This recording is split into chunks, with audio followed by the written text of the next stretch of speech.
I Hunt Down the Government's Mistakes, Part 5, written by AnAverageDevin. It had been a few days since the attack on the facility. I was temporarily sent home while the government sorted out the mess.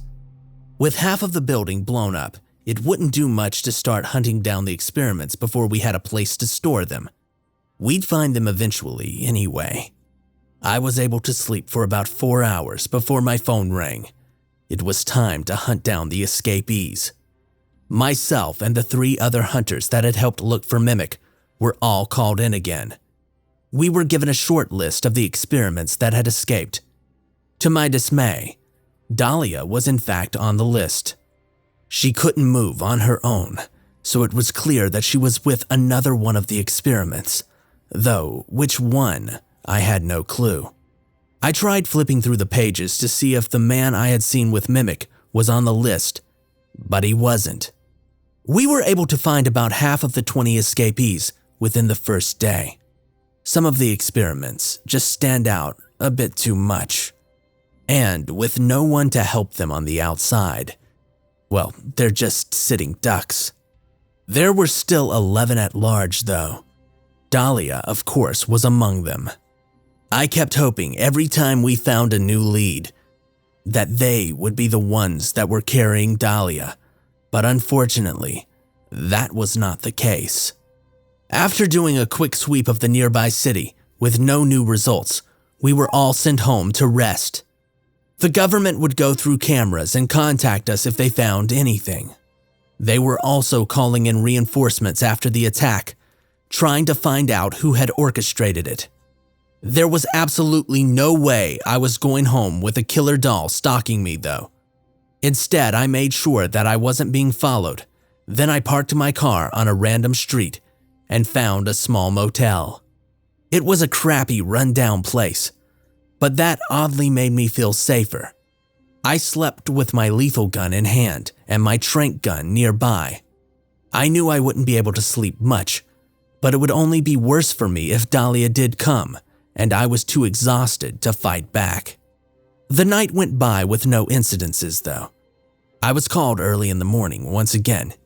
It turns out that 2 experiments had been spotted together. They had stolen a car and were on a route to leave the city. The people back at the facility would slow them down as much as possible with stoplights.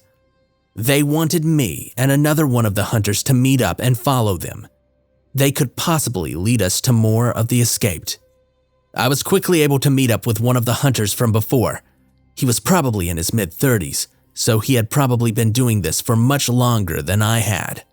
Luckily, we were able to catch sight of the stolen vehicle just before it left town. Despite knowing that they had been slowed down, it seemed too easy. The car began taking back roads and eventually pulled into an old cabin. Despite us being the only car behind it most of the time, it didn't seem to show any unusual behavior that suggested that they knew that we were following it. The other hunter pulled over a short distance from the cabin and began to ready himself. I pulled out my phone. This was obviously a trap. I thought that maybe I could call backup, but the other hunter stopped me. "Listen, kid, I've been doing this a long time. I know that this is probably a trap, but do you really think they're going to send anyone to help us? We're on our own, and you can either help me or sit out here and wait. Either way, I'm going in." "Well then, after you, I suppose," I replied coldly. I knew that he was probably right. The government didn't care much about us. They would have probably just scolded me and asked what I was waiting for. So I began to gear up as well. Death might be favorable compared to whatever Dahlia wanted to do to me. The other hunter and I exited the vehicle and made our way as sneakily as possible in the daylight. Once we made it to the door, the other hunter gave a countdown of 3 before throwing some sort of grenade through the front window. It exploded into gas, quickly filling the house. I couldn't help but wonder why I had never gotten access to these grenades before. After the gas had mostly dispersed, We covered our noses with our shirts and went inside. We instantly found one of the experiments unconscious on the floor. If I remember correctly, her code name was Trauma. By touching someone, she could force them to see their worst nightmares. I guess that since waterboarding is too inhumane, she must be the solution. The other hunter began to make his way over to her, and he began to restrain her, while I watched his back. He was almost done when everything went black. When I came to, I saw the other hunter was tied to a chair in front of me. He was still unconscious. I then looked down to see that I was in the same situation. I was firmly tied down to a chair. "Ah, you're finally awake," a male voice to my side said. I turned to look. It was the man from before, the one who had walked through the wall. He was also set in a chair, but he wasn't tied up. I doubt that any sort of bindings could hold him anyway. On his lap sat a doll. The doll had a hood pulled up just enough to cover its eyes. The man began to speak again. "It's actually funny. The last time we met, I gave you someone tied up in a chair, and now you yourself are tied up. What do you want?"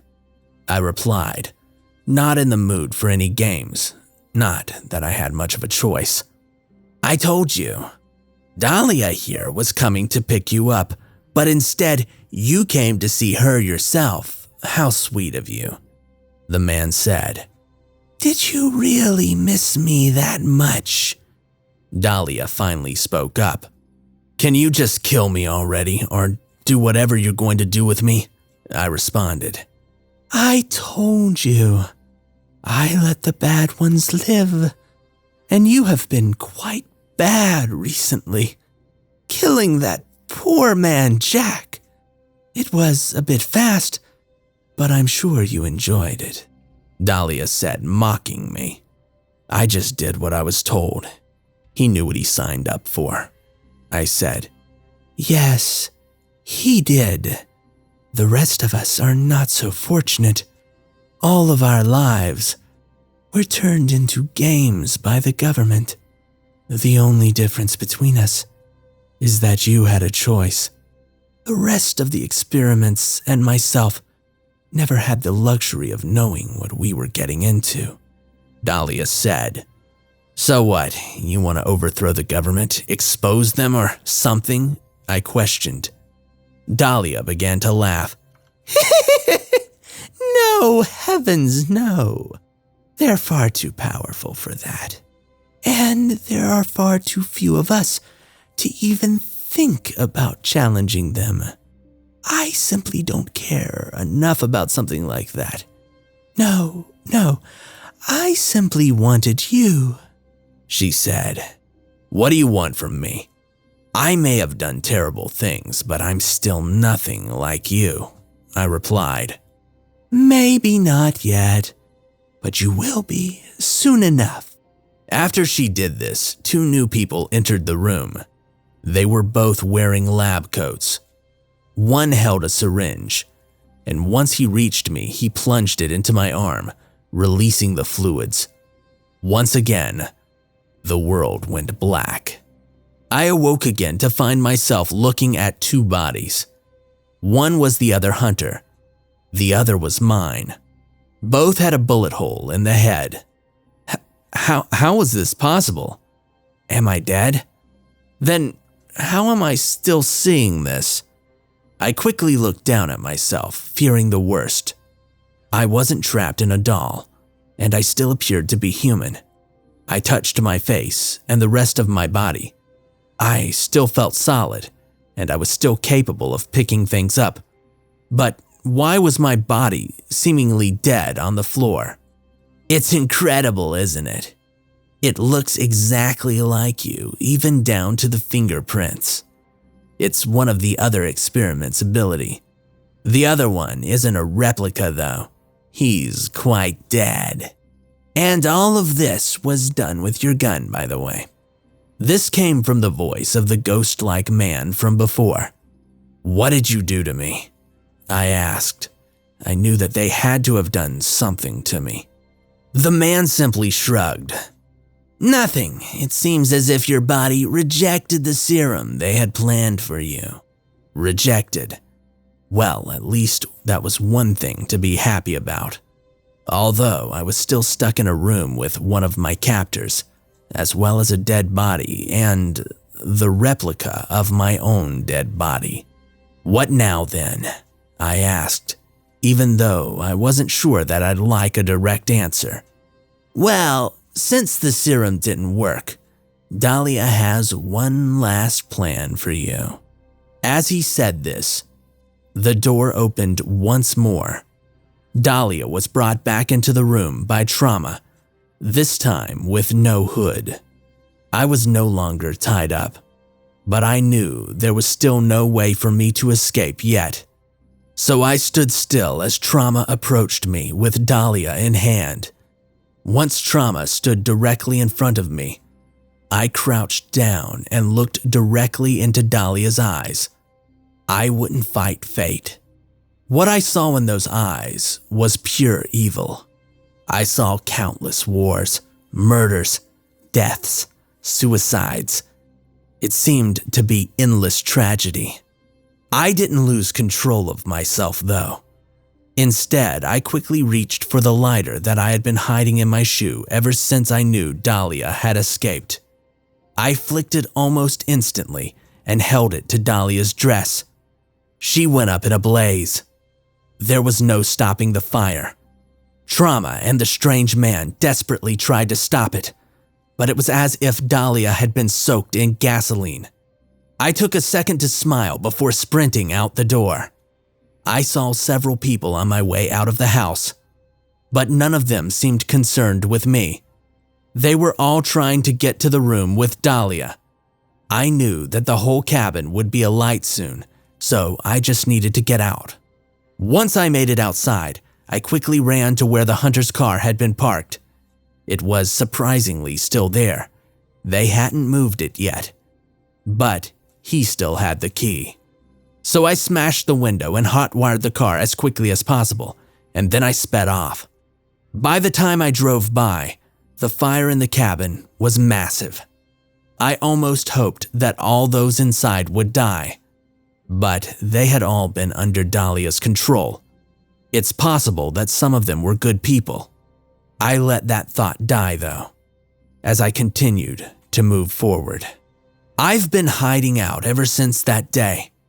I know that writing this only puts me in more danger, but this story needed to be put out there.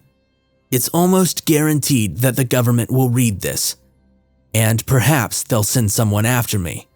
But I don't care anymore. I won't be a puppet to anyone, not the government, and not to a psychotic doll. I am now officially done hunting down the government's mistakes.